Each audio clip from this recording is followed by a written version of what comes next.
Odisha plus खबर ही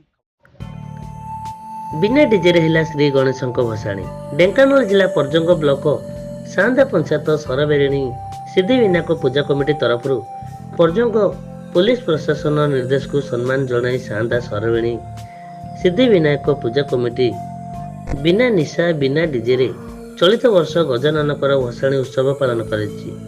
पारंपरिक वाद्य घंट शंख बजाई मध्याह्न समय भसाणी होइथिबार ग्रामर तथा अंचलर वयस्क बुद्धिजीवी माने खुशी व्यक्त करने सह पूजा कमिटर तथा बीणापाणी क्लब सरबेणी सभापति को धन्यवाद जणाइछन्ति।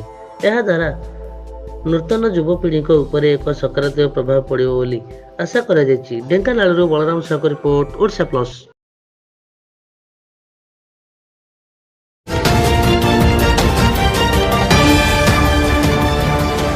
ओडिशा प्लस खबर ही